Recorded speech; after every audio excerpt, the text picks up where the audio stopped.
ఇప్పుడు ప్రాంతీయ అసమాన అభివృద్ధి అనేటువంటిది మెయిన్ ఫ్యాక్టర్గా మనకు కనిపిస్తుంది కదా. ఒక రాష్ట్రం అభివృద్ధి చెందుతుంది, మరొక రాష్ట్రం అభివృద్ధి చెందటం లేదు.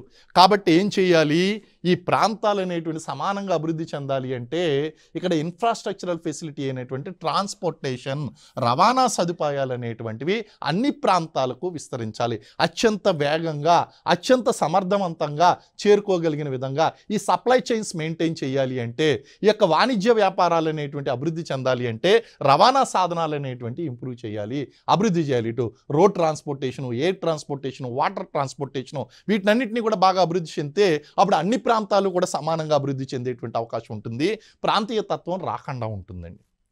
అలాగే మనం ప్రాంతీయ చరిత్ర కన్నా జాతి చరిత్రను ప్రచారం చేయాలి.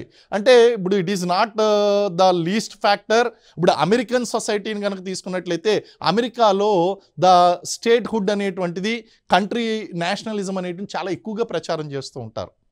సో ఇలాంటి ప్రచారం చేయడం వలన ఏం జరుగుతుంది అంటే మనకి ప్రాంతీయ ప్రయోజనాలు కొంతవరకు దెబ్బతిన్నప్పటికీ జాతి ప్రయోజనాలను దృష్టిలో పెట్టుకుని ప్రాంతీయ తత్వం రాకుండా చూసుకునేటువంటి అవకాశం ఉంది. అలాగే ప్రాంతీయ సమానాభివృద్ధి, ప్రాంతీయ పార్టీలను కట్టడి చేయడం, ఇది మనం చెప్పుకుంటాం కానీ వాస్తవంలో అంత సులువు కాదు.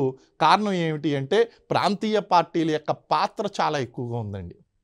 కాబట్టి ప్రాంతీయ పార్టీలను కట్టడి చేయడం అనేటువంటిది కూడా ఒక రకమైనటువంటి సొల్యూషన్గా తీసుకుంటాం, కానీ వాస్తవంలో ఎంతవరకు చేయగలం అనేటువంటిది కొంతవరకు చూసుకోవాలి. నెక్స్ట్ జాతీయ భావాన్ని ప్రచారం చేయడం, మీడియా ద్వారా జాగృతం చేయడం, అలాగే సరైనటువంటి అవకాశాలను, విద్యా ఉద్యోగ అవకాశాలు అనేటువంటి కల్పించడం, ఇలాంటి చర్యలు చేపట్టడం వలన మనం ప్రాంతీయ తత్వాన్ని కొంతవరకు నివారించవచ్చు.